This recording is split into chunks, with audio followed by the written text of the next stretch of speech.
Welcome to master mind of GK. एक बार फिर से आप लोग का स्वागत है मास्टर माइंड ऑफ जीके में। आज इस वीडियो में हम लोग 100 प्रश्नों का फुल प्रैक्टिस सेट देखेंगे फ्रेंड्स, जिसमें आपको सभी सेक्शन से प्रश्न देखने को मिलेंगे। इसमें आपको हिंदी, अंग्रेजी, सामान्य अध्ययन, सामान्य विज्ञान सभी का प्रश्न देखने को मिलेंगे।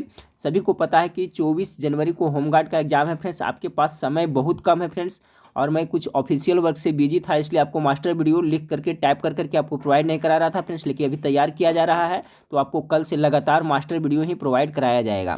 तो ये प्रैक्टिस सेट है, इसका लेवल बहुत अच्छा है फ्रेंड्स। तो पूरा प्रैक्टिस सेट जरूर देखिएगा। वीडियो अच्छा लगे तो लाइक कर दीजिएगा, और चैनल पर पहली बार विजिट कर रहे हैं तो चैनल को सब्सक्राइब कर बेल आइकन को जरूर दबाइएगा फ्रेंड्स। आप लोग को हिंदी के पढ़ने के लिए और जीके जीएस प्रैक्टिस सेट पढ़ने के लिए नीचे इस वीडियो के नीचे डिस्क्रिप्शन में जो लिंक दिया हुआ है, मेरा वेबसाइट का लिंक है फ्रेंड्स, उस पर जाकर के फ्री ऑफ कॉस्ट बहुत सारा प्रैक्टिस सेट है, आराम से पढ़ सकते हैं। तो चलिए फ्रेंड्स वीडियो को शुरू करते हैं।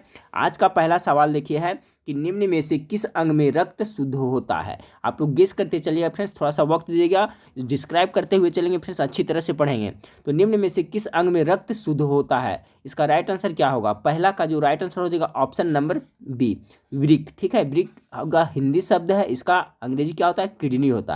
तो किडनी में है जो रक्त शुद्ध होता है। अगर आपसे पूछा जाए किडनी का इकाई क्या है, ठीक है, तो उसे क्या कहता है? नेफ्रॉन कहते हैं। याद रखिएगा, नेफ्रॉन है जो किडनी में होता है फ्रेंड्स, जो एक चलनी की भांति कार्य करता है। तो किडनी का अगर जो इकाई पूछा जाए तो नेफ्रॉन हो जाएगा। ठीक है, तो याद रखिएगा, निम्न में से किस अंग में रक्त शुद्ध होता है? तो आपका वृकानी किडनी में रक्त शुद्ध होता है। पहला का right answer option number B हो गया फ्रेंड्स। अब चलिए सवाल नंबर 2 देखते हैं। सवाल नंबर 2 आपका है कि निम्न में कौन सा पदार्थ शरीर में ईंधन का काम करता है? राइट आंसर क्या हो जाएगा आपका? ऑप्शन नंबर सी हो जाएगा, कार्बोहाइड्रेट। कार्बोहाइड्रेट है जो शरीर में ईंधन का काम करता है। ठीक है, सवाल नंबर 3 को देखें। सवाल नंबर 3 आपका है कि प्रथम पंचवर्षीय योजना का मुख्य बल किस क्षेत्र पर था? तो जो प्रथम पंचवर्षीय योजना, इसका जो मुख्य बल था किस पे था फ्रेंड्स? गेस करते चलिए, कृषि पर था। अच्छा, कब था फ्रेंड्स इसका? तो 1951। ठीक है, 1951 से 1956 ये था आपका प्रथम पंचवर्षीय योजना की अवधि था। और किस क्षेत्र पर था? तो कृषि क्षेत्र पर था। अगर पूछा जाए कि द्वितीय पंचवर्षीय योजना का मुख्य उद्देश्य किस पे था फ्रेंड्स, किस पे फोकस किया गया था? तो ये आपका 1956 से लेकर के कितना, 1961 तक। और इसका जो किस पे था फोकस? तो उद्योग धंधा पर विशेष बल दिया गया था द्वितीय पंचवर्षीय योजना। सवाल इस यहाँ से ये भी बनता है फ्रेंड्स कि जो प्रथम पंचवर्षीय योजना है उसका मॉडल तैयार किया गया था, तो हेराल्ड डोमर मॉडल द्वारा तैयार किया गया था। याद रखिए, प्रथम पंचवर्षीय योजना का जो मॉडल तैयार किया गया था वो हेराल्ड डोमर मॉडल द्वारा तैयार किया गया था। अगर पूछा जाए कि द्वितीय पंचवर्षीय योजना का मॉडल किसने तैयार किया था, तो महालनोबिस मॉडल के तहत किया गया था। ठीक है फ्रेंड्स, तो ये भी आप जरूर याद रखिएगा। तो यहाँ पर क्या था सवाल फ्रेंड्स कि प्रथम पंचवर्षीय योजना का मुख्य बल किस क्षेत्र पर था? कृषि पर था। द्वितीय पंचवर्षीय योजना का मुख्य बल किस पे था? तो उद्योग पर था। दोनों को आप जरूर याद रखें। चलिए सवाल नंबर 3 हो गया फ्रेंड्स। सवाल नंबर 4 को देखते हैं। सवाल नंबर 4 आपका है कि भारत में संचित निधि में निम्न में से कौन सा शामिल किया जा सकता है?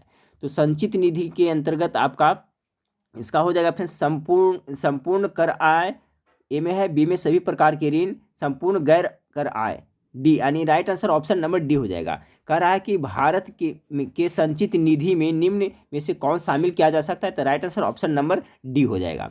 चलिए सवाल नंबर 5 को देखिए। सवाल नंबर 5 है, शेयर बाजार में उस व्यक्ति को क्या कहा जाता है जो भविष्य में शेयर कीमतों में वृद्धि होने का अनुमान करता है? अच्छा सवाल है फ्रेंड्स कि शेयर बाजार में, स्टॉक जो मार्केट है उसमें आपका उस व्यक्ति को क्या कहिएगा, क्या कहा जाता है जो भविष्य में शेयर कीमतों में वृद्धि होने का अनुमान लगा सकता है, आकलन कर सकता है, और इसे देखते हुए भविष्य में बेचकर लाभ कमाने के उद्देश्य से शेयर की खरीदारी करता है। ठीक है, तो इसको क्या कहा जाता है? तो इसको बूल कहा जाता है। ऑप्शन नंबर बी इसका बिल्कुल राइट आंसर होगा, बूल।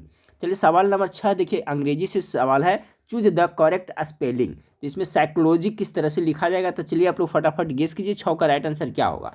6 का राइट आंसर हो जाएगा आपका ऑप्शन नंबर क्या, बी हो जाएगा। ठीक है, इस तरह से साइकोलॉजी लिखाएगा, PSYSCHOLOGY। ऑप्शन नंबर 20 का राइट आंसर है। सवाल नंबर 7 को देखें, चूज द करेक्ट पैसिव, ही सामी। ठीक है, ही सामी, तो क्या हो जाएगा इसका पैसिव में करिएगा तो I was seen by him, यानी सवाल नंबर 7 का right answer option number B हो जाएगा। 8 number, choose the correct prefix. Prefix है मतलब क्या होता है? उपसर्ग होता है, यानी शब्द के पहले लगता है फ्रेंड्स। तो इसका क्या हो जाएगा? दिस इज इलीगल एंड इलिगिटिमेट, ठीक है, यहाँ पर यानी ए हो जाएगा। प्रीफिक्स क्या लगा, उपसर्ग क्या लगा था, आई एल लगेगा। तो सवाल नंबर 8 का जो राइट आंसर हो जाएगा ऑप्शन नंबर क्या हो जाएगा, सी हो जाएगा। और इलिगिटिमेट मतलब क्या होता है, अवैध होता है, ठीक है। तो ऑप्शन नंबर सी इसका राइट आंसर हो जाएगा। अगला सवाल को लेते हैं, 9 नंबर सवाल आपका है, at the 11th hours means, ठीक है, एक तरह से फ्रेज है फ्रेंड्स, आइटम्स है कि at the 11th hour means क्या होता है। सवाल नंबर 9 का जो राइट आंसर होगा ऑप्शन नंबर बी हो जाएगा, at at the very last, ठीक है, एट द वेरी लास्ट अर्थात अंतिम समय में, ठीक है, कहाँ, अंतिम समय में। तो इसका राइट आंसर हो जाएगा at the 11th hour means क्या होगा, तो एट द वेरी लास्ट हो जाएगा। चलिए सवाल नंबर 10 को देखते हैं। सवाल नंबर 10 आपका है, दे would succeed, they would succeed if दे क्या, ट्राइड, यानी कि दे would succeed if they tried, यानी कि वो सफल हो सकते हैं, ठीक है, हो सकते हैं अगर वो कोशिश करते। तो अब इसका राइट आंसर क्या हो जाएगा, ऑप्शन नंबर सी होगा, they would succeed if they tried. Option number C 10 का राइट आंसर होगा। चलिए सवाल नंबर 11 को देखते हैं। सवाल नंबर 11 है, SO2 के 0.6 अणु में सल्फर के कितने परमाणु मौजूद होते हैं। तो इसको याद कर लिया फ्रेंड्स। सवाल नंबर 11 का जो राइट आंसर होगा ऑप्शन नंबर डी होता है, 3.613 इंटू 10⁻23 ये होता है, ठीक है। याद रखिएगा सल्फर के इतना अणु में सल्फर के कितने परमाणु होते हैं, तो इतना होते हैं। ऑप्शन नंबर डी इसका राइट आंसर है। चलिए अगला सवाल है आपका कि देखिए C12H22O11 का रासायनिक सूत्र क्या है। तो देखिए फ्रेंड्स इससे सुक्रोज का होता है, तो यहाँ पर कहीं ऑप्शन में नहीं दिया हुआ है, यहाँ लैक्टोज की जगह पर कहीं पे सुक्रोज देना चाहिए, चीनी का होता है। तो इसका जो राइट आंसर हो जाएगा फ्रेंड्स ऑप्शन नंबर क्या हो जाएगा, सी, यहाँ सुक्रोज होना चाहिए, ठीक है, यहाँ पर सुक्रोज होना चाहिए। तो याद कर लिए सुक्रोज का ये सूत्र होता है C12H22O11 है, जो किसका सूत्र होता है, तो सुक्रोज का होता है। ये पूछा जाता है तो याद कर लीजिएगा, ठीक है। अगला सवाल नंबर 13 को देखें कि भारत का कौन सा राज्य गन्ने का अग्रणी उत्पादक है। सवाल नंबर 13, तो सवाल नंबर 13 का गेस करिए क्या होगा, सबसे ज़्यादा गन्ना कहाँ होता है, उत्तर प्रदेश में होता है। अगला है फ्रेंड्स, निम्नलिखित में से किस पौधे को ब्रायोफाइट के वर्ग में शामिल किया गया है। 14 नंबर सवाल, तो किसको किया गया है, तो इसका जो राइट आंसर हो जाएगा रिक्सिया पौधे, ठीक है, रिक्सिया पौधे को आपको बायोफ्राइट के वर्ग में शामिल किया गया है। सवाल नंबर 14 का right answer option number C हो जाएगा। चलिए सवाल नंबर 15 को देखते हैं। सवाल नंबर 15 आपका है कि प्रबल अम्ल तथा कमजोर क्षार के लवण का पीएच मान होगा। चलिए सवाल नंबर 15 का क्या होगा, गेस करें। कह रहा है कि प्रबल अम्ल तथा कमजोर क्षार के लवण का मान क्या होगा। तो इसका जो 15 का राइट आंसर होगा फ्रेंड्स आपका ऑप्शन नंबर डी हो जाएगा, 7 होगा। कह रहा है कि प्रबल अम्ल तथा कमजोर क्षार के लवण का पीएच मान कितना होगा, तो 7 होगा।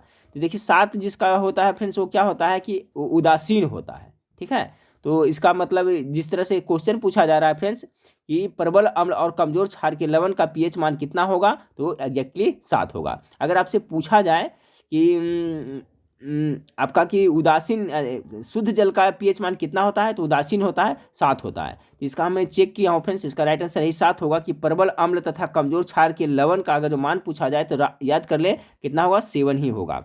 चलिए अगला सवाल को देखते हैं। और देखिए एक पीएच स्केल के द्वारा पता चलता है फ्रेंड्स कि कौन सा अम्लीय है कौन सा क्षारीय है। और ये पीएच स्केल का खोज किसने किया था, सोरेनसन ने किया था, ये भी याद रखिएगा, ये भी पूछा जा सकता है। अगला सवाल को देखें। अगला सवाल आपका है कि निम्न में से कौन सा शब्द स्त्रीलिंग है। देखिए हिंदी से इसी तरह से मिक्स कर करके आपको होमगार्ड में और बिहार पुलिस में आपको प्रश्न पूछा जाएगा। तो सवाल नंबर 16 का राइट आंसर क्या होगा, अब चलिए आप लोग गेस करिए। सवाल नंबर 16 क्या है, निम्न में से कौन सा शब्द स्त्रीलिंग है 16 का। तो देखिए देश तो पुल्लिंग है, द्वीप भी पुल्लिंग है, नगर भी पुल्लिंग, झील आपका स्त्रीलिंग शब्द है, ठीक है फ्रेंड्स। बड़ी झील है छोटी झील है ऐसा बोला जाता है ना, कि छोटा झील बोला जाता है, छोटी झील है बड़ी झील है, यानी ये स्त्रीलिंग शब्द है झील। अगला है 17 नंबर सवाल है कि कौन सा शब्द तत्सम है। तो तत्सम और तद्भव के बारे में मैं आपको बताया था फ्रेंड्स, हिंदी का भी मैं मास्टर वीडियो आपको कल शाम तक अपलोड करूंगा फ्रेंड्स। ऐसे बीच बीच में मैं आपको प्रैक्टिस शीट दे रहा हूं हिंदी का। तो कौन सा शब्द तत्सम है, गेस कीजिए 17 का। तो इसको पकड़ने का मैं तरीका भी बताया था फ्रेंड्स, क्या बताया था कि देखिए जो तत्सम शब्द है जो संस्कृत जैसे मिलता जुलता होगा फ्रेंड्स, यानी संस्कृत वाला शब्द होगा। और जो तद्भव रहता है उसका बिगड़ा हुआ रूप रहता है, जैसे कि पगड़ी हो गया, ठीक है, यानी देहाती शब्द लगेगा। तो कौन सा है इसमें तत्सम है, तो 16 देखिए आपका क्या है, ये तद्भव है। सोता भी देखिए आपका तद्भव है, लग रहा है कि नहीं देहाती शब्द। सोना भी है जो आपको तद्भव है, क्योंकि स्वर्ण होता है तो स्वर्ण आ जाएगा तत्सम में। अब यहाँ पर देखिए तो यहाँ शोभन, ये लग रहा है संस्कृत जैसा अपने शोभन, यानी 17 का right answer option number B होगा। शोभन है जो क्या है आपका तत्सम शब्द है। अगला है फ्रेंड्स आपका कि बिना फेरे घोड़ा बिगड़ता है, बिना फेरे घोड़ा बिगड़ता है और बिना लड़े सिपाही, यह किनकी युक्ति है? बहुत अच्छा सवाल है कि बिना फेरे घोड़ा बिगड़ता है और बिना लड़े सिपाही, यह किनकी युक्ति है? सवाल नंबर 18 का जो right answer option number A हो जाएगा, चंद्रधर शर्मा का उक्ति है। बिना फेरे घोड़ा बिगड़ता है और बिना लड़े सिपाही, चंद्रधर शर्मा का है। अगला सवाल को देखिए, तिरछी कहानी के कहानीकार कौन है? सवाल नंबर 19 का right answer option number A होगा उदय प्रकाश। तिरछी कहानी के कहानीकार उदय प्रकाश है, ऑप्शन नंबर ए इसका राइट आंसर होगा। सवाल नंबर 20 को देखें। सवाल नंबर 20 है आपका निंदा का विलोम शब्द, यानी उल्टा शब्द पूछा जा रहा है, निंदा का क्या होगा? तो चलिए इसका आप लोग को कहने स्तुति होता है, स्तुति का आपका निंदा का विलोम शब्द क्या होगा? स्तुति। या तो पूछे फिर स्तुति का विलोम शब्द क्या होगा? था निंदा। ठीक है, इस तरह से भी पूछा जाता है, कभी कभी स्तुति का भी पूछा जाता है, उलट करके पूछता है। तो याद रखिए निंदा का स्तुति। सवाल नंबर 21 को देखिए, निम्न में से कौन सा एक व्युत्पन्न मात्रक नहीं है? 21 का व्युत्पन्न मात्रक नहीं है, तो 21 का जो राइट आंसर होगा किलोग्राम है, जो आपका व्युत्पन्न मात्रक नहीं है। बाकी जूल, वाट, न्यूटन ये तो है, किलोग्राम है जो आपका व्युत्पन्न मात्रक नहीं है। अगला सवाल को देखिए 22 नंबर कि परमाणु एवं अणुओं के द्रव्यमान को मापने के लिए युक्ति प्रयुक्त की जाती है, तो कौन सा युक्ति प्रयुक्त किया जाती है? तो 22 नंबर सवाल का राइट आंसर होगा क्या? द्रव्यमान स्पेक्ट्रोग्राफ का प्रयोग किया जाता है। अच्छा सवाल है, परमाणुओं एवं अणुओं के द्रव्यमान को मापने के लिए युक्ति प्रयोग की जाती है, उसे क्या कहते हैं? तो द्रव्यमान स्पेक्ट्रोग्राफ कहा जाता है। सवाल नंबर 23 को देखिए। सवाल नंबर 23 है कि चुंबक को यदि लोहे के बुरादे में डालकर निकाले तो लोहे का बुरादा सबसे अधिक चिपकता है, सबसे अधिक चिपकता है, तो क्या होगा? कौन सिरे पर चिपकता है? केवल उत्तरी ध्रुव हटकर, केवल दक्षिणी ध्रुव से कुछ हटकर, केवल चुंबक के बीच में, चुंबक के दोनों सिरों पर? तो इसका राइट आंसर हो जाएगा ऑप्शन नंबर डी कि चुंबक को यदि लोहे के बुरादे में डालकर निकाले तो लोहे का बुरादा सबसे अधिक कहाँ चिपकेगा? तो चुंबक के दोनों सिरे पर चिपकेगा। ठीक है, जो दोनों सिरा रहेगा यही साइड में आपको ज़्यादा चिपका, बीच में कम चिपकेगा। तो अच्छा सवाल है, इसका right answer option number D हो जाएगा। सवाल नंबर 24 को देखिए। सवाल नंबर 24 है कि पृथ्वी एक बहुत बड़ा चुंबक है। ठीक है, पृथ्वी क्या एक बहुत बड़ा चुंबक है, इसका चुंबकीय क्षेत्र किस दिशा में विस्तृत होता है?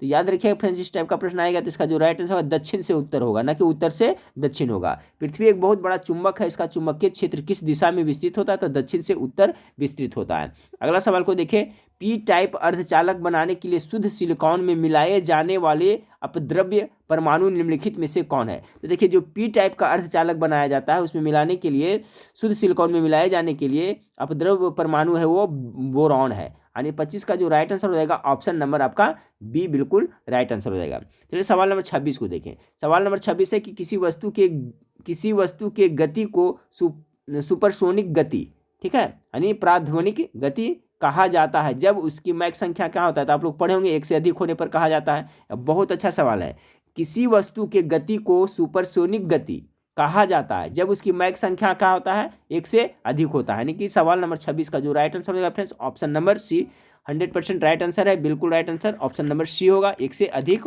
होना चाहिए। चलिए सवाल नंबर अब 27 को देखते हैं। सवाल नंबर 27 क्या है फ्रेंड्स? सवाल नंबर 27 आपका है कि जब किसी पिंड को एक निश्चित बिंदु के परित एक तल में घुमाया जाता है तो उसके कोणीय संवेग की दिशा होगी। सवाल नंबर 27 का जो राइट आंसर हो जाएगा ऑप्शन नंबर सी हो जाएगी, घूर्णन तल पर लंब रेखा। ठीक है, चलिए अगला सवाल को लेते हैं। अगला सवाल है आपका कि दो प्रोटॉन के बीच प्रतिकर्षण बल कार्य करता है, उनके बीच दूरी कम करने की स्थिति में ऊर्जा होगी। इस टाइप का सवाल जरूर याद रखिएगा फ्रेंड्स, पूछा जाता है आजकल कि दो प्रोटॉनों के बीच क्या प्रतिकर्षण बल कार्य करता है। सही बात है, तो उनके बीच दूरी कम करने पर, उनके बीच है जो डिस्टेंस को घटाएंगे पर स्थितिज ऊर्जा में क्या होगी? स्थितिज ऊर्जा में, तो इसका जो राइट आंसर होगा फ्रेंड्स वृद्धि होगी। ठीक है, जब डिस्टेंस को कम करेंगे तो स्थितिज ऊर्जा में क्या होगी? वृद्धि होगी। तो इस टाइप का प्रश्न फ्रेंड्स अब वीडियो पॉज करके लिख लें इसको और कॉपी में उसको 2 बार जरूर देख लें। चलिए अगला सवाल है। अगला सवाल आपका कि लोहे के टुकड़े का भार मिट्टी के तेल की अपेक्षा पानी में क्या होगी? 29 का, तो 29 का जो आपका राइट आंसर हो जाएगा ऑप्शन नंबर डी अधिक होगा कि लोहे के टुकड़े का भार, एक लोहा है उसका टुकड़े का भार मिट्टी के तेल की अपेक्षा, ठीक है, मिट्टी के तेल में अगर डालते हैं और पानी में डालते हैं तो मिट्टी तेल के अपेक्षा पानी में क्या होती है, अधिक होती है। ऐसा क्यों होती है? क्योंकि फ्रेंड्स आपका जो आपका इसका मिट्टी के तेल का घनत्व है जो क्या होता है, मिट्टी के तेल का जो घनत्व होता है जल की अपेक्षा क्या होता है, बहुत कम होता है। यही कारण से ऐसा होता है। चलिए सवाल नंबर 30 को देखते हैं। यंग गुणांक ताप से इस प्रकार प्रभावित होता है। ठीक है, यंग गुणांक ताप से इस प्रकार प्रभावित होता है। तो 30 नंबर सवाल का राइट आंसर हो जाएगा ऑप्शन नंबर सी, ताप बढ़ने के साथ घटता है। यंग गुणांक ताप से इस प्रकार प्रभावित होता है, क्या होता है कि ताप बढ़ने के साथ घटता है। चलिए अगला सवाल देखिए फ्रेंड्स, मैथ से है। देखिए मैथ का जो इस पे सोल्व हो सकता है फ्रेंड्स, उसको मैं अभी सोल्व करते चलता हूँ। बाकी जो फ्रेंड्स अब मेरा जो पॉइंटर है काम नहीं कर रहा है, लेकिन कल से मैं उसका भी सोल्यूशन जो मैथ का 2-4 वीडियो मैं आपको जरूर प्रोवाइड कराऊंगा। तो चलिए सवाल नंबर 31 को देख लेते हैं। सवाल नंबर 31 आपके सामने सिंपल सा प्रश्न है, देख लीजिए क्या है।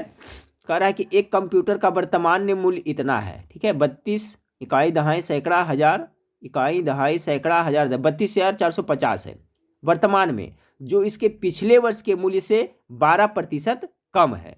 ठीक है, पिछले कम है तो मान लेते हैं पिछले वर्ष का उम्र कितना, एक्स मानते हैं फ्रेंड्स, तो 12% कम है तो कितना हो जाएगा आपका 88 हो जाएगा ना। तो 88 एक्स बटा कितना हो जाएगा 100 हो जाएगा। अभी वर्तमान में कितना इसके बराबर हो जाएगा कितना 32,450। ठीक है, यही क्वेश्चन बन गया। करने का मतलब फ्रेंड्स 12% कम रहा है तो एक्स मानते हैं तो कितना हो जाएगा 12% कम है तो आपका कितना 88 एक्स बटा 100 इक्वल टू कितना हो जाएगा आपका ये हो जाएगा 3250 आ जाएगा। अब एक्स का मान निकाल लीजिएगा फ्रेंड्स, तो आपका इसका हल करिएगा तो कितना हो जाएगा आपको 32,000 इकाई दहाई सैकड़ा हज़ार 10 32,450 गुना 100 बटा 88। इसको जब सोल्व करिएगा फ्रेंड्स तो आपका आंसर आ जाएगा ऑप्शन नंबर डी, यानी कि इकाई दहाई सैकड़ा हज़ार 10,000 36,875 रुपये आपको आ जाएगा। चलिए अगला सवाल है फ्रेंड्स। अगला देखिए आपको ये त्रिकोणमिति से है, इसको ये भी देखिए सोल्व करने में इसमें बहुत लंबा जाएगा। ठीक है फ्रेंड्स, इस पर सोल्व करने में नहीं बनेगा, फिर भी थोड़ा सा मैं हिंट्स कर देता हूँ, उसी तरह से आप इसको बना लीजिएगा। कह रहा है टाइन अल्फा बराबर दिया हुआ है 3 - 2√2 ठीक है, तो tan alpha and minus cot alpha का मान ज्ञात करना है। ठीक है फ्रेंड्स, तो देखिए इसमें क्या है फ्रेंड्स, टाइन अल्फा का मान तो दिया हुआ है, तो टाइन अल्फा से हमको अब यहाँ पर माइनस की चिन्ह है, इसके बाद कॉट अल्फा, तो कॉट अल्फा का क्या करेंगे हम लोग, कॉट अल्फा का मान निकालने के लिए करेंगे। तो कॉट अल्फा का मान निकालने तो क्या होता है, कॉट अल्फा बराबर हम लोग सब जानते हैं फ्रेंड्स 1 बटा कितना लिख सकते हैं, हमें टाइन अल्फा लिख सकते हैं। ठीक है, 1 बटा क्या टाइन अल्फा लिख सकते हैं, और 1 बटा टाइन अल्फा लिख सकते हैं। और टाइन अल्फा का मान देखिए कितना दिया हुआ है, तो यहाँ पर 1 बटा आप इस तरह से लिख सकते हैं इतना 2 इतना। अब इसका जब परिमेयकरण करिएगा, ठीक है, तो जब परिमेयकरण करिएगा फ्रेंड्स तो आपको कितना आएगा मान निकल करके, इसका परिमेयकरण कर दीजिएगा। तो जब परिमेयकरण कर दीजिएगा तो आपको 1 बटा टाइन अल्फा का मान आ जाएगा। तो 1 बटा टाइन परिमेयकरण करने के बाद में इसका कितना आएगा आपको, तो 3 + 2√2 आएगा, इसका परिमेयकरण करिएगा। तो जब इतना आ गया फ्रेंड्स तो इतना बराबर हम जान सकते हैं, लिख सकते हैं कितना कॉट अल्फा। कॉट अल्फा बराबर क्या होता है, ये आया मान कितना 1 बटा टाइन अल्फा का आया। ठीक है, परिमेयकरण करके टाइन अल्फा का, तो कॉट अल्फा बराबर हम जानते हैं क्या होता है फ्रेंड्स 1 बटा टाइन अल्फा, यानी कि ये मान आ गया आपका कॉट अल्फा का। अब कॉट अल्फा का मान आ गया तो यहाँ पर देख लिए टाइन अल्फा का मान दिया हुआ है, कॉट अल्फा का मान यहाँ पर देख करके पुट करिए सोल्व करिएगा तो आ जाएगा। इसको सोल्व कर लीजिएगा। 32 नंबर सवाल का जो आपका राइट आंसर आ जाएगा फ्रेंड्स आपका माइनस ऑप्शन नंबर सी आ जाएगा, -4√2 आएगा, ये बन जाएगा। चलिए सवाल नंबर 33 को देखिए।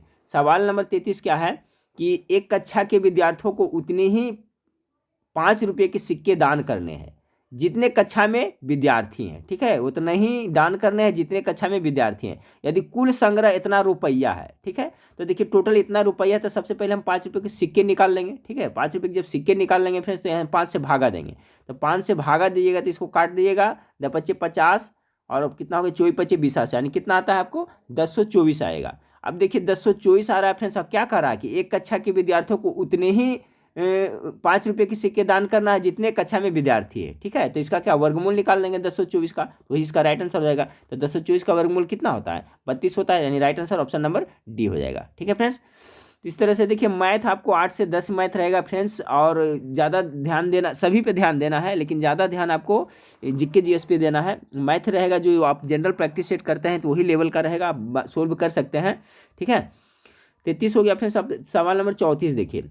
सवाल नंबर 34 आपको क्या कह रहा है कि तिरछी ऊंचाई और एक शंकु का व्यास क्रमशः इतना और इतना दिया हुआ है। सिलेंडर का आयतन आपको बताना है। तो सिलेंडर का आयतन, तो आयतन बराबर क्या होता है, सिलेंडर का आयतन बराबर आपका होता है 1/3 और पाई r²h होता है। ठीक है, ये फार्मूला होता है। तो देखिए इसमें आपका तो r निकल जाएगा फ्रेंड्स, क्योंकि यहाँ पर व्यास दिया हुआ है तो इसका आधा हो जाएगा, 14 हो जाएगा, r निकल गया, लेकिन h आपको निकालना पड़ेगा तभी ना इसका आयतन निकलेगा। तो h निकाल लेंगे। जब यहाँ पर हमको क्या निकल गया, यहाँ तिरछी ऊंचाई देखिए दिया हुआ है, तिरछी ऊंचाई 15 सेंटीमीटर दिया हुआ है और आपका आर भी निकल गया, 14 निकल गया। तो इससे क्या हम लोग एच निकाल लेंगे, एच निकाल लेंगे। तो एच बराबर फार्मूला क्या होता है फ्रेंड्स, एच बराबर ऊंचाई पर निकालने की क्या होता है, अंडर रूट आपका लंब स्क्वायर जोड़ r² होता है, यानी कि l² माइनस r² होता है। इससे एच निकल जाएगा। तो l² कितना हो जाएगा आपको 15 है, तो 15 का स्क्वायर कर दीजिए, तिरछी ऊंचाई हुई है ना, और आर कितना 14 है, तो 15 कितना होता है 225, 225 और फिर आपको 14 जो एक कितना होता है 4 × 16। तो दोनों को जब घटाइएगा फ्रेंड्स तो आपको कितना आएगा, अंडर रूट 29 आएगा। ठीक है, अंडर रूट 29 आएगा। ये क्या आ जाएगा आपका एच आ जाएगा। जब एच का मान निकल गया फ्रेंड्स तो आपका आयतन बराबर क्या होता है 1/3 पाई r²h होता है। ठीक है, तो 1/3 पाई r², पाई का मान पुट कर दिया, आर का मान पुट कर देगा, एच का मान पुट कर दिया, तो इसका जो राइट आंसर आपका आ जाएगा। तो सवाल नंबर जो आपका कितना था 34, तो 34 का जो राइट आंसर आएगा फ्रेंड्स हल करिएगा तो आपका देखिए ये आएगा। ठीक है, 616/3 इतना अंडर रूट इतना सेम क्यों आएगा। ठीक है, चलिए सवाल नंबर 35, सवाल नंबर 35 देखिए फ्रेंड्स, ये भी लॉन्ग जाएगा। ठीक है, बहुत बड़ा जाएगा, इसको छोड़िए। और ये भी देखिए बड़ा जाएगा। ठीक है फ्रेंड्स, इसका भी है जो आपको फार्मूला पर है। अगला सवाल नंबर 37 को देखें। सवाल नंबर 37 इतना का वर्गमूल है फ्रेंड्स, तो वर्गमूल निकालना है इसको। तो इसका वर्गमूल करिएगा तो 37 का इतना का वर्गमूल निकाल लीजिएगा। 37 नंबर सवाल को जो राइट आंसर आएगा ऑप्शन नंबर आपका डी आएगा। ठीक है, ऑप्शन नंबर डी, यानी 186 का वर्ग करिएगा तो आप इतना आपको आ जाएगा। चलिए अगला सवाल देखिए, सिंपल सा सवाल है फ्रेंड्स, आपको एक नियम पर है, इसको आराम से आप बना सकते हैं। कह रहा है 1755 में किताबों का एक सेट बेचकर विक्रेता 22% की हानि हुई है। ठीक है, यानी कि आपका विक्रय मूल्य दिया हुआ है और हानि दिया हुआ है, तो हम लोग सबसे पहले क्या कर लेंगे, क्रय मूल्य निकाल लेंगे। और फिर कहता है कि क्रय मूल्य निकल जाएगा तो क्या कहता है फिर 6% लाभ अर्जित करने के लिए विक्रय मूल्य क्या होगा। ठीक है फ्रेंड्स, तो पहले इसका हम लोग क्या करेंगे, क्रय मूल्य निकालेंगे। तो इसको किस तरह से निकालेंगे, 22% का हानि हो रहा है ना, तो कितना घटा होगा, यानी जब विक्रय मूल्य 78 रुपया है तो क्रय मूल्य कितना हो जाएगा इसका 100 रुपया होगा। ठीक है, इसलिए जब विक्रय मूल्य 1 रुपया है तो कितना हो जाएगा आपका, जब विक्रय मूल्य 1 रुपया है तो कितना हो जाएगा 100/78 हो जाएगा। तो जब विक्रय मूल्य कितना दिया हुआ है आपका 1755, तो यहाँ 1755 मल्टीप्लाई कर दीजिएगा तो आ जाएगा क्या, इसका क्रय मूल्य निकल जाएगा। ठीक है, 22% जो हानि हो रही है, तो इसको जब कटिंग करेगा फ्रेंड्स तो आपको ये पूरे कट जाएगा, यहाँ से इसको कटिएगा तो 2250 आएगा। ठीक है, कितना आएगा 2250 रुपया। तो 2250 रुपया क्या आ गया, इसका क्रय मूल्य आ गया कि 1755 में बेचता है तो विक्रय मूल्य है, अब 22% का हानि होता है तो 2250 रुपया इसका क्या आया था, क्रय मूल्य आया। अब देखिए 6% लाभ के लिए कह रहा है, तो 6% लाभ के लिए क्या हो जाएगा कि जब आपका क्रय मूल्य 100 रुपया है तो विक्रय मूल्य कितना होगा 106 रुपया होगा, तो 1 रुपया कितना होगा, तो यहाँ पर हो जाएगा 100 रुपया। और जब विक्रय मूल्य कितना है तो 2250 रुपया है। ठीक है, अब इसको सोल्व करिएगा तो आपका आंसर आ जाएगा फ्रेंड्स, इसका आंसर जो आ जाएगा सवाल नंबर 38 का ऑप्शन नंबर बी आ जाएगा। ठीक है, ये आपका राइट आंसर आ जाएगा, इसको सोल्व करिए बन जाएगा। अगला सवाल है फ्रेंड्स, आपका क्या दिया हुआ है कि नीचे दिए गए आरेख के आधार पर निम्नलिखित प्रश्न का उत्तर दीजिए। ये आपका आरेख दिया हुआ है। ठीक है, ये देखिए आरेख दिया हुआ है, यहाँ पर सकाल, एमटी, टॉय और इंडियन एक्सप्रेस ये सब नाम दिया हुआ है। ठीक है, अब देखिए यहाँ पर कह रहा है सकाल को छोड़कर अन्य अखबारों को खरीदने वाले लोगों की संख्या कितनी है। तो अन्य अखबार है, देखिए तो यहाँ पर सब है जो नाम दिया हुआ है। ठीक है, अन्य अखबार के बारे में कहीं पे कोई घेरा इसमें नहीं दिया हुआ है, तो इसका जो आंसर की में दे रहा है फ्रेंड्स ऑप्शन नंबर ए इसका राइट दे रहा है, 0 दे रहा है। ठीक है, चलिए सवाल नंबर 40 को देखें। ये आपका क्या है फ्रेंड्स, मध्य का है, तो इसका निकल जाएगा। अब देखिए यहाँ पर टोटल दिया हुआ है, तो इसका क्या कर रहा है मध्य का, तो सबसे पहले इसको मध्य का निकालने के लिए हम लोग क्या कहते हैं, बढ़ते हुए क्रम में सजाते हैं। तो देखिए इसमें सबसे पहले 12 है। ठीक है, ये अंक हो गया, और क्या है इसके बाद में फिर देखिए 12 है, तो इसी तरह से पहले सजाइएगा, इसके बाद में 12 हो गया, इसके बाद में 12 के बाद में क्यों ना 21 आएगा, इसी तरह से टोटल सजा कर दीजिएगा, लास्ट में आपको कितना आएगा 98 आएगा। ठीक है, लास्ट में जो हाईएस्ट है 98 आएगा। अब क्या करना है, इसको हम टोटल काउंट कर लेंगे, तो काउंट करिएगा तो 1 2 3 4 5 6 7 8 9 10 11 12 13 14 15 है, यानी इन बराबर संख्या कितना आ रहा है, तो आपको 15 आ रहा है। अब हमको क्या करना है फ्रेंड्स, माध्यिका निकालना है। तब माध्यिका बराबर क्या होता है आपको, n+1/2 इतना भाग होता है, ठीक है। n+, तो आपका n कितना था, 15 टोटल संख्या था, और ये हो गया, और यहाँ पर कितना हो जाएगा 2, तो 16 बटा कितना हो जाएगा 2 हो जाएगा, क्या हो जाएगा 16/2 हो जाएगा। आप काट दिए 8, तो इसका माध्यिका क्या होगा, यहाँ से जो सीरियल नंबर से सजाइएगा फ्रेंड्स आपको इस तरह से 12 12 21 कर करके, तो जो 8वां पद आएगा वही न होगा इसका माध्यिका, ठीक है। तो इसका जो सवाल नंबर 40 है, इसका जो राइट आंसर आपका आ जाएगा ऑप्शन नंबर सी आ जाएगा, 53 आ जाएगा, ठीक है। चलिए फ्रेंड्स, मैथ्स का हो गया। अब देखते हैं आपको जीके जीएस। तो सवाल नंबर 41 से हम लोग देखते हैं, आप लोग गेस करते चलिएगा। सवाल नंबर 31 क्या है कि गुप्त संधियां की नीति किसने अपनाई थी। तो गुप्त संधियां की नीति किसने अपनाई थी, आपका इस बिस्मार्क ने अपनाई थी। ऑप्शन नंबर 20 का बिल्कुल राइट आंसर है। और बिस्मार्क जो कहाँ का रहने वाला फ्रेंड्स था फ्रेंड्स, तो जर्मनी का था, याद रखिएगा। और जो जर्मनी के एकीकरण का जनक किसे कहा जाता था, आपको बिस्मार्क को ही कहा जाता है। तो ये भी आप जरूर याद रखिएगा। अगला सवाल को लेते हैं। 1789 की द्वैध संधि, ठीक है, डॉल एलायंस किन राष्ट्रों के मध्य हुई थी। 1789 में फ्रांस की क्रांति भी हुई थी फ्रेंड्स, जिसे अक्टूबर क्रांति कहा जाता है, ये भी याद रखिएगा। लुई 16वां के शासन काल में 1789 में फ्रांस की क्रांति हुई थी, इसे भी आप याद रखें। तो यहाँ पूछा जा रहा है 1789 की द्वैध संधि किन राष्ट्रों के मध्य हुई थी, कौन कौन राष्ट्र के मध्य में हुई थी। तो इसका हो जाएगा ऑस्ट्रिया और जर्मनी के मध्य में ये आपको हुई थी 1789 ईस्वी में। चलिए अगला सवाल है फ्रेंड्स कि भारत में 1917 में पहली देसी जूट मिल किस नगर में स्थापित की गई थी। देखिए पहले देसी जूट मिल सबसे पहले कहाँ गई थी, कोलकाता में स्थापित की गई थी, ठीक है। ऑप्शन नंबर ए इसका बिल्कुल राइट आंसर हो जाएगा।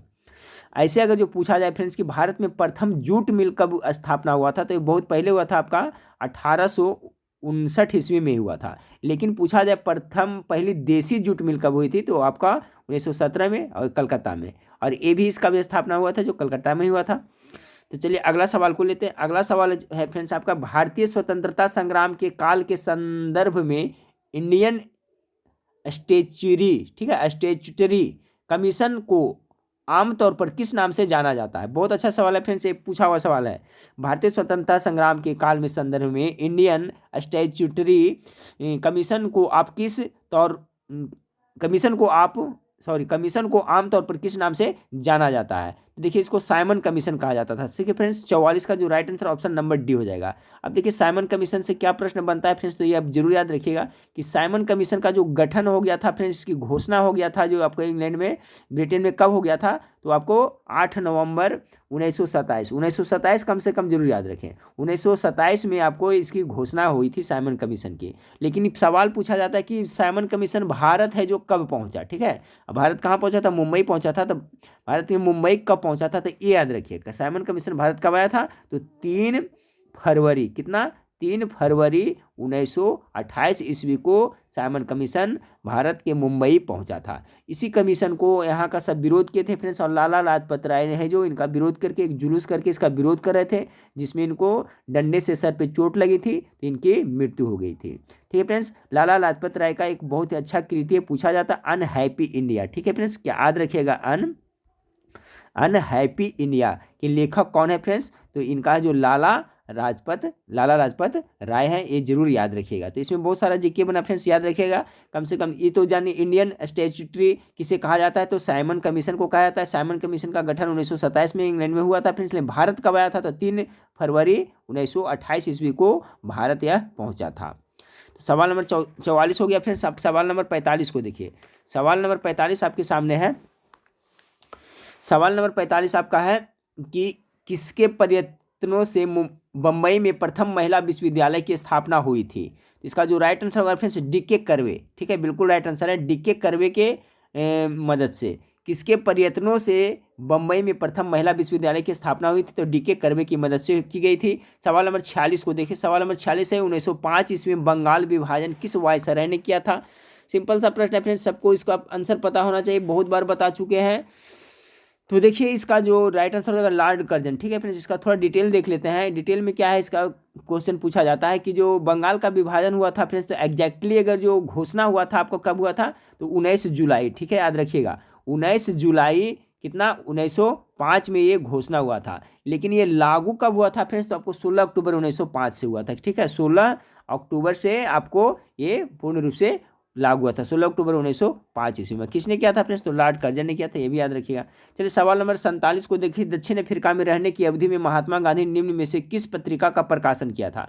तो देखिए दक्षिण अफ्रीका महात्मा गांधी कब गए थे, फिर एक बार रिपीट कर देते हैं, 1893 ईस्वी में गए थे फ्रेंड्स, और लौटे थे कब फ्रेंड्स, तो 1915 ईस्वी में। ठीक है, 1915 ईस्वी में।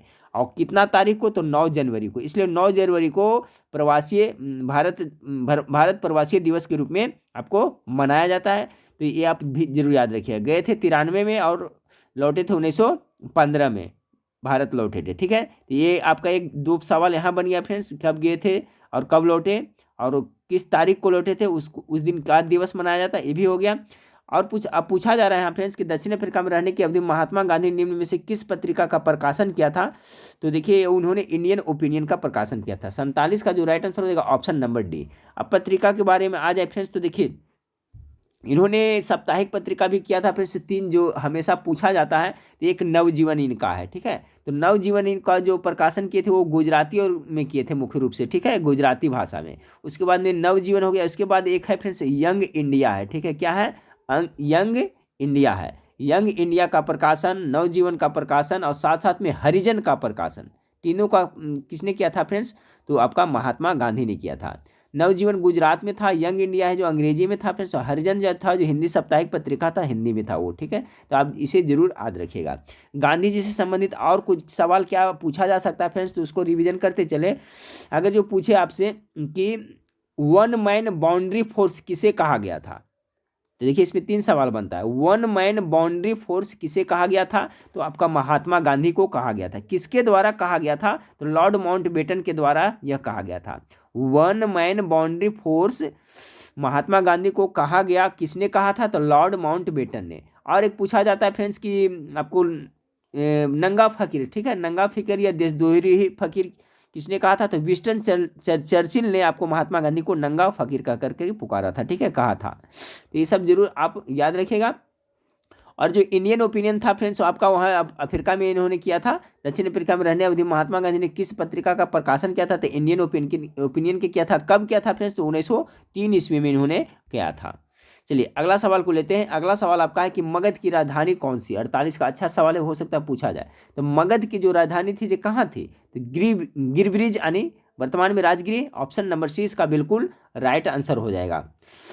अब देखिए फ्रेंड्स ऐसे सवाल पूछा जाता है, अगर जो पूछा जाए आपको कि मगध है, ठीक है, मगध वंश पर मगध पर शासन करने वाला पहला राजवंश कौन सा, इस तरह से सवाल पूछा जाता है कि मगध पर शासन करने वाला पहला राजवंश का नाम बताइए, तो वो क्या हो जाएगा, बृहद्रथ वंश हो जाएगा। मगध पर शासन करने वाला पहला राजवंश का नाम बताएं तो क्या हो जाएगा, बृहद्रथ वंश होगा। अब देखिए फ्रेंड्स बृहद्रथ जो जरासंध पूछा जाता है कभी कभी कि जरासंध है जो किसका पुत्र था, तो जरासंध था जो किसका, बृहद्रथ का ही पुत्र था। तो ये भी आप इसे जरूर याद रखिए। और क्या पूछा जाता है फ्रेंड्स आपका कि आपका पाटलिपुत्र नगर किसने बनाया था, ठीक है, पाटलिपुत्र के संस्थापक पूछा जाता है तो उदयीन होता है। ठीक है, ये भी आप जरूर याद रखिएगा।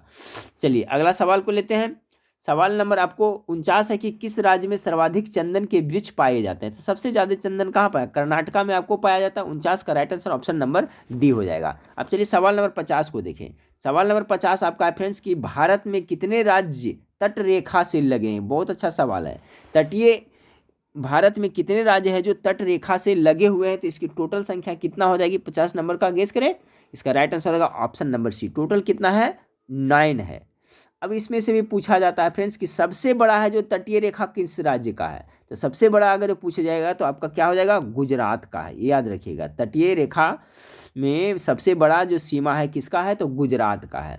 अब देखिए फ्रेंड्स यहाँ से पूछा जाता है कि भारत का है जो मुख्य भूमि का तटीय सीमा कितना किलोमीटर है। ठीक है, यानी तटीय पूछा जाए तो कितना आप सुनोगे, 6100 किलोमीटर है जो आपका तटीय सीमा है भारत का कुल भूमि का। ठीक है, तो ये आप इसे जरूर याद रखिएगा।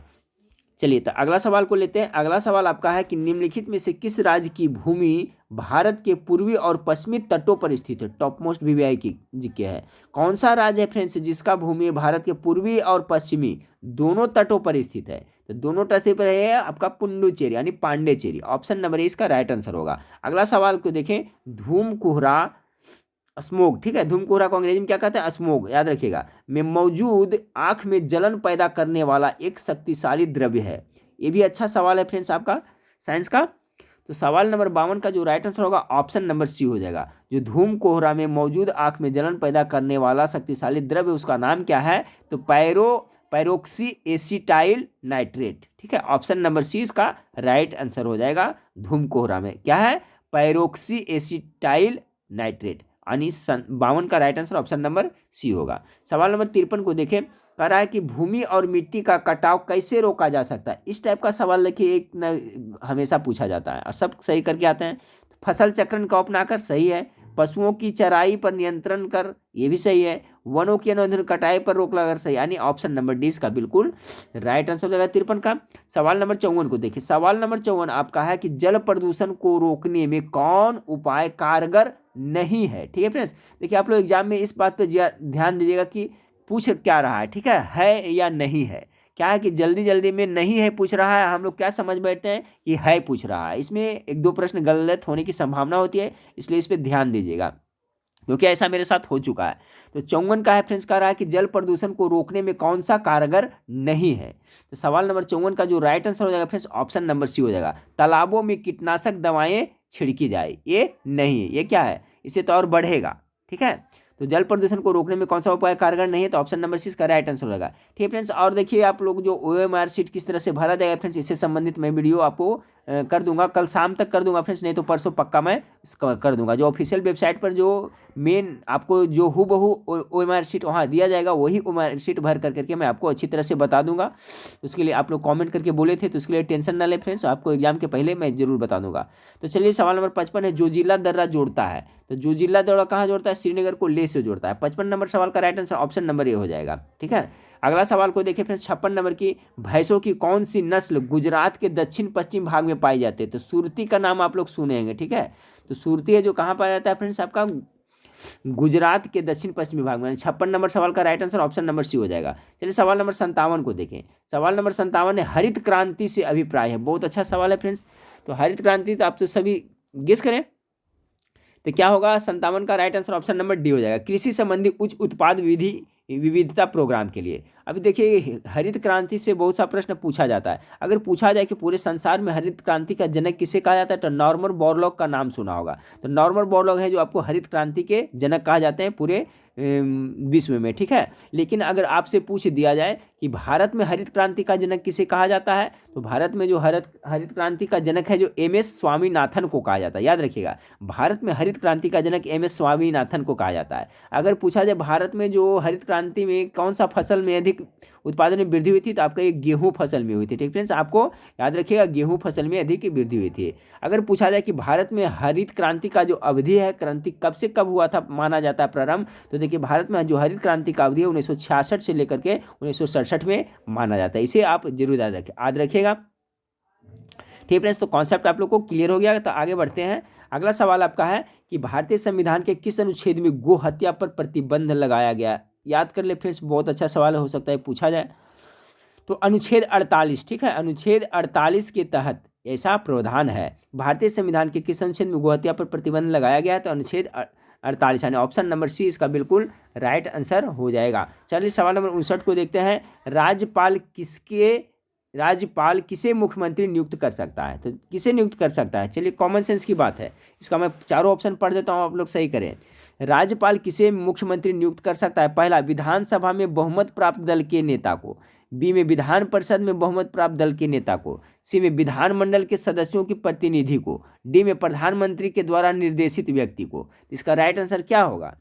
इसका right answer option number A हो जाएगा, विधानसभा में बहुमत प्राप्त दल के नेता को। ठीक है फ्रेंड्स, जिस तरह से राष्ट्रपति है जो प्रधानमंत्री की नियुक्ति किसको करता है? तो लोकसभा के बहुमत दल के नेता को करता है। उसी तरह से सिमिलरली राज्य में आपका है जो राज्यपाल विधानसभा में बहुमत प्राप्त दल के नेता को मुख्यमंत्री नियुक्त करता है। यानी ऑप्शन नंबर ए इसका बिल्कुल राइट आंसर हो जाएगा फ्रेंड्स।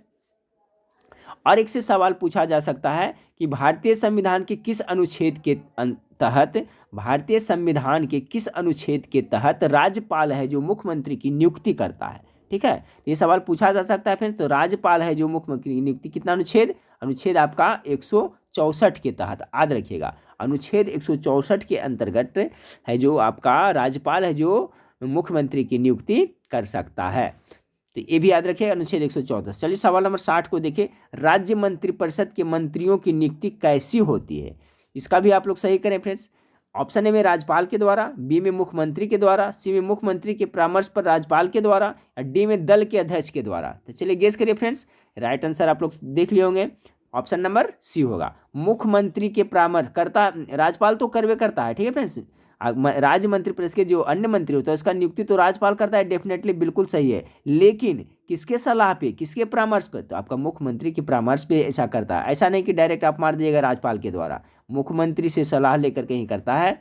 अगला सवाल को लेते हैं कि भारतीय संघात्मक व्यवस्था में न्यायपालिका की कैसी व्यवस्था है। कैसी व्यवस्था है 61 का राइट आंसर देगा ऑप्शन नंबर ए, एकहरी व्यवस्था है। 62 नंबर सवाल को देखिए, सर्वोच्च न्यायालय के न्यायाधीशों की नियुक्ति कौन करता है। ये भी आप इसका जवाब सही करें, राष्ट्रपति, मुख्य न्यायाधीश की सलाह से प्रधानमंत्री, मुख्य न्यायाधीश की सलाह से राष्ट्रपति, या फिर मंत्रिपरिषद। तो इसमें भी सलाह लेकर के ही करेगा फ्रेंड्स, यानी 62 का राइट आंसर क्या होगा, ऑप्शन नंबर सी होगा, मुख्य न्यायाधीश की सलाह से राष्ट्रपति। ठीक है, सर्वोच्च न्यायालय के जो के न्यायाधीश होते हैं की नियुक्ति कौन करता है, तो मुख्य न्यायाधीश की सलाह लेकर के करता है, राष्ट्रपति ही करता है। अगला सवाल को लेते हैं फ्रेंड्स कि राष्ट्रपति ने अब तक कितनी बार राष्ट्रीय आपात की घोषणा की है। बहुत अच्छा सवाल है आपका, 63 नंबर सवाल है, इससे संबंधित प्रश्न पूछा जाता है। तो चलिए इसमें थोड़ा डिस्क्राइब करेंगे हम लोग।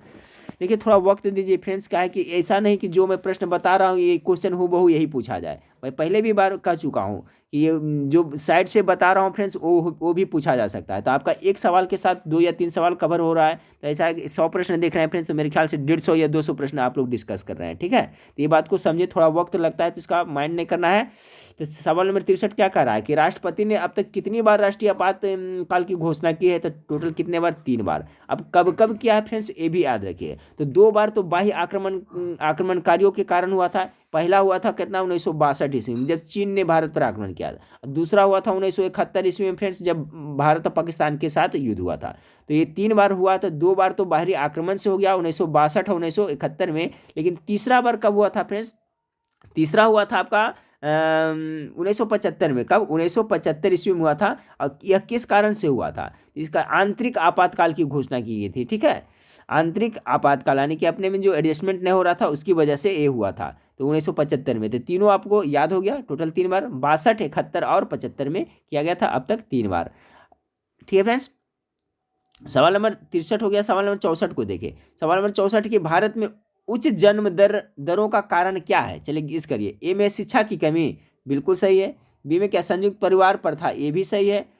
सामाजिक अंधविश्वास, ये भी सही, यानी ऑप्शन नंबर डी इसका बिल्कुल राइट आंसर हो। इस टाइप का प्रश्न एक पूछा जाता है, तो 64 का राइट आंसर क्या हो जाएगा, ऑप्शन नंबर डी हो जाएगा। भारत में उच्च जन्म दरों का कारण क्या है, तो उपयुक्त सभी। अगला सवाल को देखें। अगला सवाल है, गांधी जी के विदेशी वस्तुओं के बहिष्कार के आंदोलन का लक्ष्य क्या था। ये भी टॉप मोस्ट VVI जी के है, अब बहुत बार मैं बताया हूँ, कितना बार स्टेट में बता चुका हूँ। आप गेस करिए। पहला क्या है, पूर्ण स्वतंत्रता। बी में क्या है, ब्रिटिश विरोधी भावना पैदा करना। सी में कल्याणकारी राज्य को प्रोत्साहन। डी में कुटीर उद्योग को प्रोत्साहन करना। तो क्या हो जाएगा फिर right answer, option number D हो जाएगा। गांधी जी के विदेशी वस्तुओं को बहिष्कार के आंदोलन का लक्ष्य क्या था, तो कुटीर उद्योग को प्रोत्साहन करना ही इनका लक्ष्य था। अगला सवाल को लेते हैं कि भारत में बेरोजगारी के आंकड़े किस संगठन द्वारा एकत्रित एवं प्रकाशित किए जाते हैं। भारत में जो बेरोजगारी है उसका आंकड़ा कौन सा संगठन एकत्र करता है और प्रकाशित करता है। राइट आंसर हो जाएगा ऑप्शन नंबर ए, NSSO। ठीक है फ्रेंड्स, NSSO के द्वारा ऐसा किया जाता है। ठीक है, इसका अगर जो फुल फॉर्म पूछे फ्रेंड्स तो हिंदी में इसका मैं बता देता हूँ। NSSO का क्या होता है, राष्ट्रीय प्रतिदर्श सर्वेक्षण संगठन होता है। ठीक है, जिसकी स्थापना 1950 ईस्वी में थी। तो याद रखिए फ्रेंड्स, यही पूछा जाता है मुख्य रूप से कि भारत में बेरोजगारी के आंकड़े किस संगठन के द्वारा एकत्रित किया जाता है और प्रकाशित किया जाता है, तो NSSO के द्वारा की जाती है। अगला सवाल है फ्रेंड्स कि कंप्यूटर के आविष्कार निम्नलिखित में से कौन थे। चलिए इसको तो आप लोग सभी सही कर देंगे। 67 का चार्ल्स बैबेज, ऑप्शन नंबर क्या हो जाएगा, सी है जो हो जाएगा। कंप्यूटर का आविष्कार किसने किया था, तो चार्ल्स बैबेज ने किया था। ठीक है फ्रेंड्स। चलिए आपका पूछा जाता है फ्रेंड्स आपका कि कैलकुलेटर, कैलकुलेटर का आविष्कार किसने किया था, तो कैलकुलेटर का आविष्कार किसने किया था फ्रेंड्स, इसका जवाब हमें आप कमेंट करके बताइएगा। ठीक है, कैलकुलेटर का आविष्कार किसने किया था, इसका जवाब हमें आप कमेंट करके बताइएगा। कंप्यूटर का आविष्कार कौन किया था, चार्ल्स बैबेज ने, और कैलकुलेटर का आविष्कार किसने किया था, इसको कमेंट करके हमें आप जरूर बताइएगा। अगला सवाल है फ्रेंड्स, विश्व स्वास्थ्य दिवस कब मनाया जाता है। ठीक है, विश्व स्वास्थ्य दिवस कब मनाया जाता है, तो मेरे ख्याल से सबको पता होना चाहिए, 7 अप्रैल को ये मनाया जाता है। ठीक है, 7 अप्रैल को विश्व स्वास्थ्य दिवस मनाया जाता है। चलिए सवाल नंबर 68 को देखते हैं। सवाल नंबर 68, आप 68 तो हो गया, फिर सवाल नंबर 59 को देखते हैं। ठीक है, सॉरी 69 को देखते हैं। तो 69 नंबर सवाल आपका है, दिल्ली चलो का नारा किसने दिया था, सुभाष चंद्र बोस ने दिया था, सभी जानते होंगे। क्या हो जाएगा, ऑप्शन नंबर सी, सुभाष चंद्र बोस ने किया था दिल्ली चलो का नारा। चलिए अगला सवाल है, 70 नंबर सवाल है फ्रेंड्स आपका कि पंडित शिव कुमार शर्मा, ये भी पूछा जाता है बार बार, पंडित शिव कुमार शर्मा निम्नलिखित में से किस वाद्य यंत्र के विशेषज्ञ थे। ठीक है, ये क्या बजाते थे फ्रेंड्स, संतूर बजाते थे। आपका जो सवाल नंबर 70 का जो राइट आंसर हो जाएगा ऑप्शन नंबर डी हो जाएगा, संतूर वादक थे। याद रखिएगा, पंडित शिव कुमार शर्मा संतूर से संबंधित थे। ठीक है, चलिए अगला सवाल को देखते हैं। सवाल नंबर 71 को देखें कि पहले राष्ट्रमंडलीय खेल किस देश में हुए थे, यानी पहले राष्ट्रमंडलीय खेल का आरंभ किस देश से हुआ था। तो 71 का जो राइट आंसर आंसर हो जाएगा फ्रेंड्स ऑप्शन नंबर सी, पहले राष्ट्रमंडलीय खेल का आरंभ आपको कनाडा में हुआ था। कहाँ हुआ था, कनाडा में हुआ था। और ये कब हुआ था फ्रेंड्स, तो 1930 ईस्वी में। 1930 ईस्वी में हेमिल्टन, जगह का नाम क्या है, हेमिल्टन, जो कहाँ पड़ता है, कनाडा में है, वहीं पर आपका प्रथम बार राष्ट्रीय खेल का आयोजन किया गया था। तो 1930 ईस्वी भी आप जरूर याद रखिएगा। चलिए एक इससे और है फ्रेंड्स आपका कि 1922 ईस्वी में जो राष्ट्रमंडल खेल का आयोजन कहाँ किया जाएगा, ये करंट अफेयर्स में पूछा जा सकता है। तो 1922 ईस्वी में आपको कहाँ किया जाएगा, तो बर्मिंघम में किया जाएगा, इंग्लैंड के बर्मिंघम में आपको 2022 में। ठीक है फ्रेंड्स, कितना, तो 2022 में राष्ट्रमंडल खेलों का आयोजन किया जाएगा। तो ये भी जरूर याद रखिएगा। तो क्या था सवाल फ्रेंड्स, पहले राष्ट्रमंडलीय खेल किस देश में हुए थे, तो आपको कनाडा में हुआ था, और जो बताए थे फ्रेंड्स आपका हेमिल्टन में। ठीक है, चलिए सवाल नंबर 72 को देखिए। सवाल नंबर 72, धार्मिक त्योहार दशहरा निम्न में से किस राज्य में उल्लाह के साथ मनाया जाता है। ठीक है फ्रेंड्स, तो देखिए दशहरा तो आपका पश्चिम बंगाल में धूमधाम से मनाया जाता है, बिहार में मनाया जाता है, लेकिन ये आपका साउथ तरफ देखे जाए फ्रेंड्स तो आपको कर्नाटका में भी धूमधाम से मनाया जाता है। ठीक है ना, इसमें ऑप्शन के हिसाब से ऑप्शन नंबर सी इसका बिल्कुल राइट आंसर है। याद रखिएगा, धार्मिक त्योहार दशहरा है जो कर्नाटका में बहुत धूमधाम से मनाया जाता है। अगला सवाल को 73 को देखिए फ्रेंड्स कि प्रायद्वीपीय भारत का सुदूर दक्षिण सिरा कौन सा है, 73 का। चलिए फ्रेंड्स, तो इसमें बहुत सारा आपका डिस्क्राइब बनेगा फ्रेंड्स, सबको आप क्लियर, चलिए इसे 5-6 जीके आपको क्लियर होगा, सबको क्लियर करते चलिए, ध्यानपूर्वक सुने।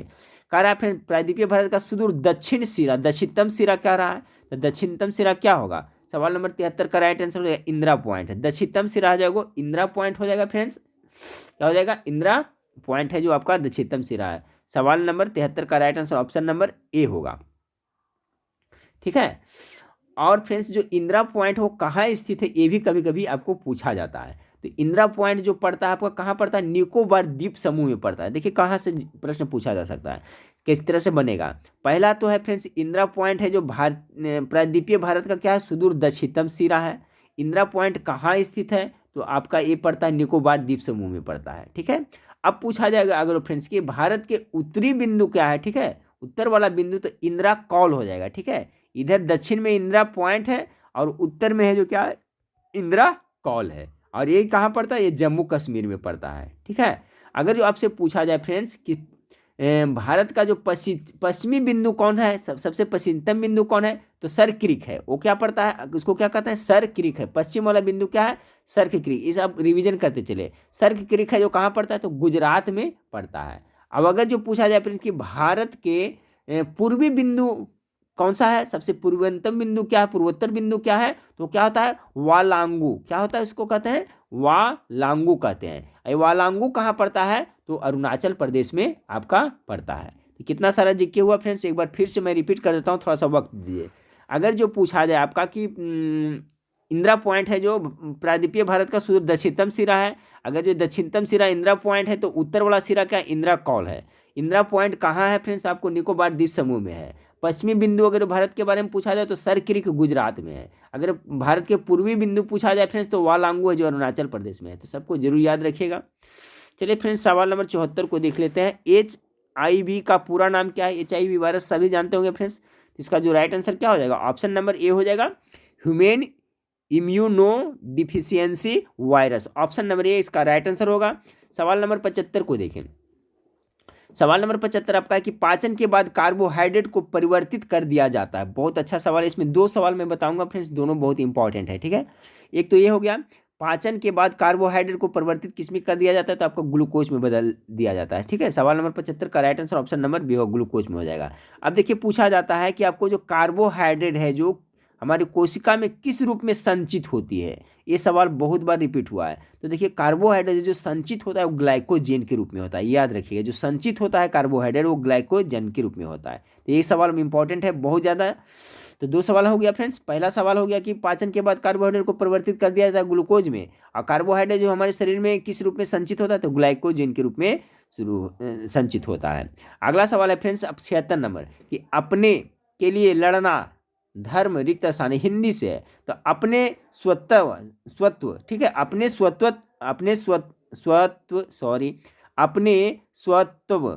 के लिए लड़ना धर्म है, यानी ऑप्शन नंबर 20 का राइट आंसर है। चलिए सवाल नंबर 77 को देखें। जिस पर आक्रमण हो वाक्य के लिए उचित शब्द चुने। तो जिस पे आक्रमण होता है फिर उसको आक्रांत कहा जाता है। ठीक है, ऑप्शन नंबर सी 77 का बिल्कुल राइट आंसर आक्रांत। याद रखिएगा, जिस पे आक्रमण हो उसे क्या कहता है? आक्रांत कहा जाता है। इसके लिए शब्द है। अगला है फ्रेंड्स, कौन सी बोली उत्तर प्रदेश में बोली जाती है? देखिए बोली और भाषा में फर्क पड़ जाता है। ठीक है फ्रेंड्स, बोली होता है वो क्षेत्रीय लैंग्वेज होता है। ठीक है, जैसे कि बिहार में ले तो मगही, ये सब है क्या है? क्षेत्रीय लैंग्वेज है, बोली के अंतर्गत आता है। ठीक है, बोली के अंतर्गत आता है। तो कहता है कौन सी बोली उत्तर प्रदेश में बोली जाती है? तो उत्तर प्रदेश में जो बोली बोली जाती है वो कनौजी बोली जाती है। 78 का right answer option number D हो जाएगी। ठीक है, उत्तर प्रदेश में कनौजी भाषा में बोली बोली जाती है। ऑप्शन नंबर डी इसका राइट आंसर है। अगला सवाल है फ्रेंड्स, से के द्वारा किस कारक का प्रसर्ग है? ठीक है फ्रेंड्स, तो से तो आपका अपदान से भी है और करण से भी है, लेकिन से और के द्वारा कर रहा है तो इसका right answer option number B हो जाएगा। ठीक है, करण से, यानी 79 का बी, से और के द्वारा। जैसे कि श्याम ने चाकू से सेब काटा। ठीक है, चाकू से सेब काटा, या तो श्याम ने चाकू के द्वारा सेब काटा, इस तरह से। लेकिन यहाँ पर जब कुछ इंस्ट्रूमेंट रहता है फ्रेंड्स, मतलब कुछ औजार रहता है, उससे अगर जो काम होता है तो उसमें यहाँ पर करण का होता है। आपदान के मैं क्या बताया था फ्रेंड्स? आपदान का बताया था कि यहाँ पे जुदाई होता है। जैसे कि गंगा हिमालय से निकलती है तो उसमें आपदान कारक का चिन्ह हो जाएगा। ठीक है, पेड़ से पत्ते गिरते हैं या पेड़ से फल गिरते हैं, इसमें आपदान हो जाएगा। ये सब बहुत बार बता चुके हैं फ्रेंड्स, सब मेरे ख्याल से सबका कॉन्सेप्ट क्लियर हो गया होगा। 80 नंबर सवाल को देखें।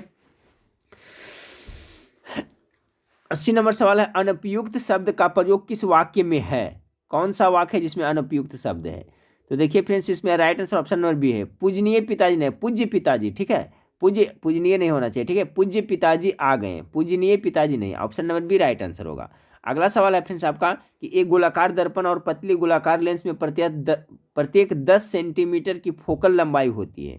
निम्न में से कौन सी विकल्प दर्पण और लेंस पर लागू होता है? तो 81 का जो राइट आंसर दे रहा है ऑप्शन नंबर डी दे रहा है, दोनों अवतल है। ठीक है, चलिए 81 हो गया फ्रेंड्स। अब चलिए सवाल नंबर 82 को देखते हैं। 82 को देखें। उत्तक संवहन पुल बनाते हैं। अच्छा सवाल है फ्रेंड्स, क्या होगा? संवहन पुल बनाने के लिए कर रहा है, तो इसमें जानते हैं संवहन पुल दोनों मिल के बनाएगा, जाइलम भी और फ्लोएम भी। ऑप्शन नंबर सी देखिए, अच्छा सवाल है, इसको याद रखें कि जाइलम और फ्लोएम उत्तम संवहन पुल बनाते हैं। अब देखिए जाइलम का क्या कार्य है? तो जाइलम है जो आपका क्या खनिज लवण जल है जो पेड़ पौधे के सभी अंग तक पहुंचाता है, और फ्लोएम क्या है? जो पेड़ पौधे में खाद्य पदार्थ बनता है, खाना बनता है, उसका संवहन फ्लोएम करता है। लेकिन जाइलम है जो क्या करता है? जाइलम उत्तक है जो आपका खनिज लवण है जो सब पहुंचाता है पेड़ पौधे के हर एक कोशिका में, हर एक भाग में पहुंचाता है। तो दोनों मैं बहुत बार बता चुका हूं। अगला है 83 का, निम्नलिखित में से वह कौन सा है जो ऋणात्मक रूप से आवेशित होता है? चलिए इसका भी बताने की जरूरत नहीं, आप लोग सही कर लें। 83 का राइट आंसर क्या होगा? ऋण आवेश वाला कण इलेक्ट्रॉन हो जाएगा। ठीक है, प्रोटॉन पे क्या होता है फ्रेंड्स? आपका धन चार्ज होता है। न्यूट्रॉन क्या होता है? न्यूट्रल होता है, इस पर कुछ चार्ज नहीं होता है। इसलिए इसके खोजकर्ता के बारे में तो सबको याद होगा मेरे ख्याल से। इलेक्ट्रॉन का खोज किसने किया था? जे थॉमसन ने किया था। प्रोटॉन का खोज किसने किया था? गोल्डस्टीन ने किया था। न्यूट्रॉन का खोज किसने किया था? तो चैडविक ने किया था। कब किया था फ्रेंड्स? तो 1932 ईस्वी में चैडविक ने न्यूट्रॉन का खोज किया था। अगला सवाल को लेते हैं कि पाइराइट अयस्क को जलाने से मिलती है, क्या मिलती है? 84 का। तो जब पाइराइट अयस्क को जलाइएगा तो 84 का जो आपका राइट आंसर हो जाएगा ऑप्शन नंबर बी होगा, सल्फर डाइऑक्साइड गैस प्राप्त होता है। पाइराइट अयस्क को जलाने से सल्फर डाइऑक्साइड गैस प्राप्त होता है। अगला सवाल को देखें। अगला सवाल है कि पूर्ण सूर्य ग्रहण का अधिकतम समय कितना होता है? बहुत ही इंपॉर्टेंट समय है। पूर्ण सूर्य ग्रहण का अधिकतम समय कितना सेकेंड होता है?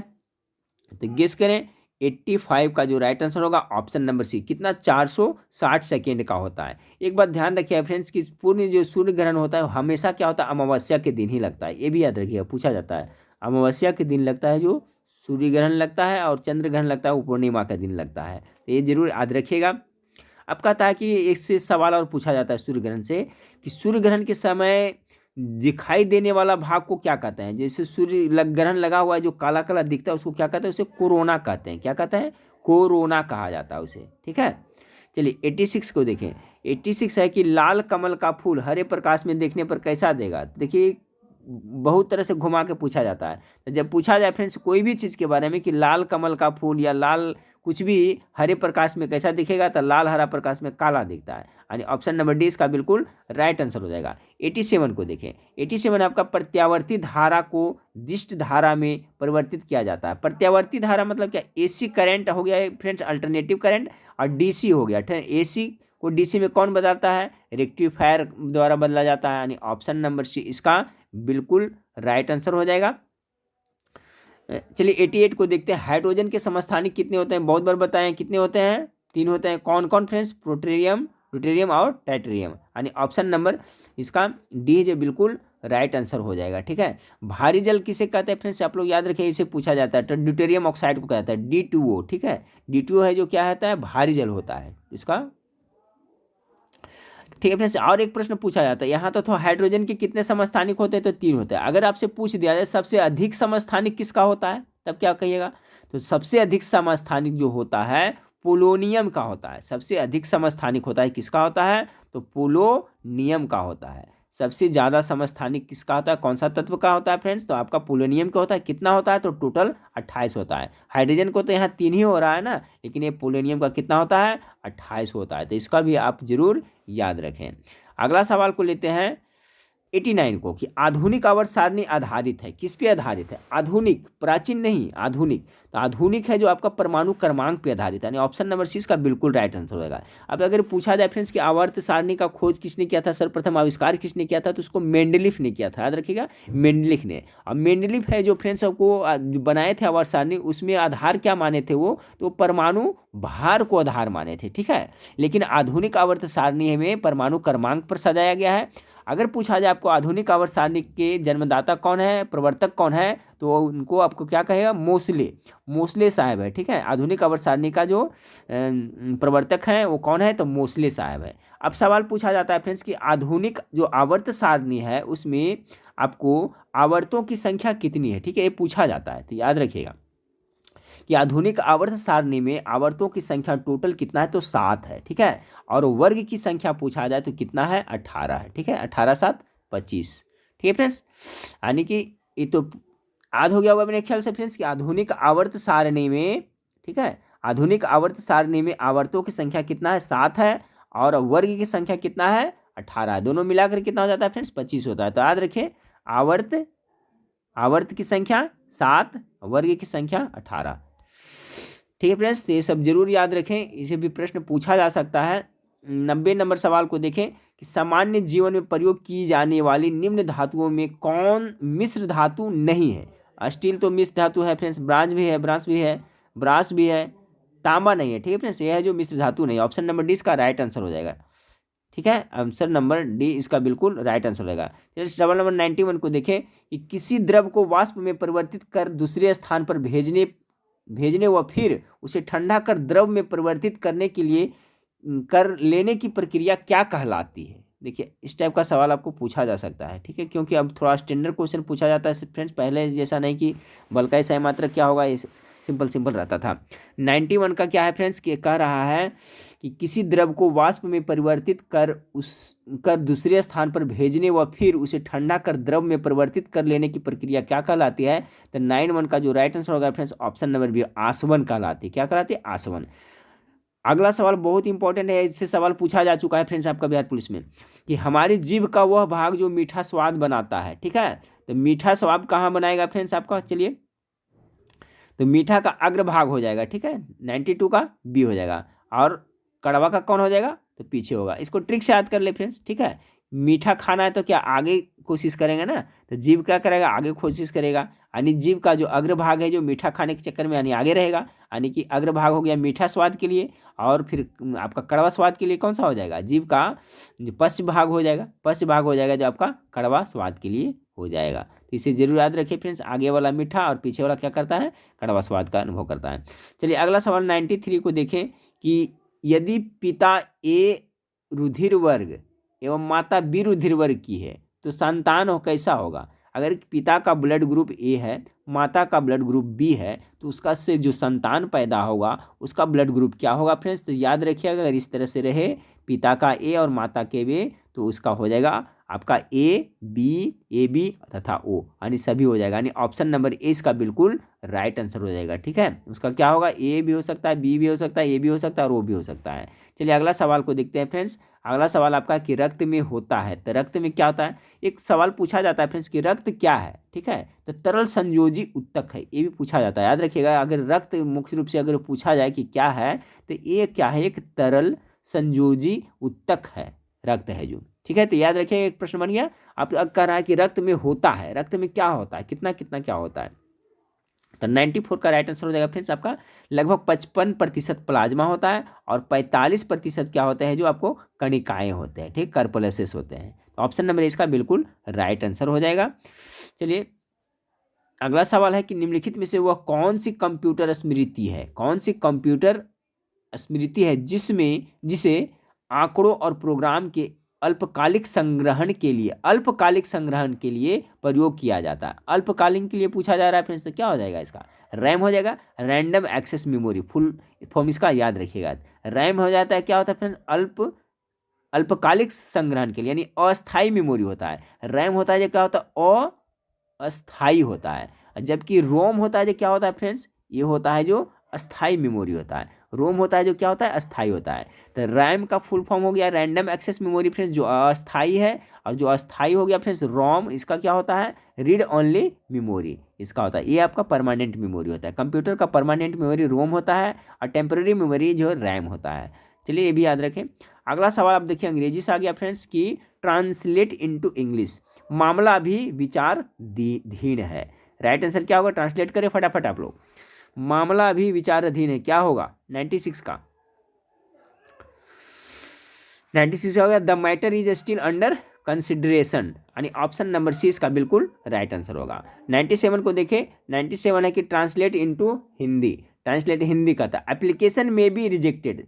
ठीक है फ्रेंड्स, तो क्या होगा, मे बी यानी पॉसिबिलिटी, जा सकता है, जा सकता किस में लगा हुआ है, देखिए यहाँ पर है फ्रेंड्स, आवेदन अस्वीकार किया जा सकता है ना, है वर्षा हो सकती, इट मे बी रैन, आज वर्षा हो सकती है, आज वर्षा हो सकती, इट मे बी रैन। ठीक है, उसी तरह से फ्रेंड्स एक एप्लीकेशन में भी रिजेक्टेड, यानी आवेदन अस्वीकार किया जा सकता है। अगला सवाल देखिए फ्रेंड्स 98 को देखें कि choose the correct meaning of the item given below out of bounds. ठीक है, तो आउट ऑफ बाउंड्स मतलब क्या होता है, 98 का जो राइट आंसर होगा फ्रेंड्स ऑप्शन नंबर डी हो जाएगा। ठीक है, इनएक्सेसिबल, ठीक है, इनएक्सेसिबल, यानी कि इसका मतलब क्या होता है, पहुंच के बाहर, आउट ऑफ बाउंड्स अर्थात पहुंच के बाहर। इसका right answer option number D होगा।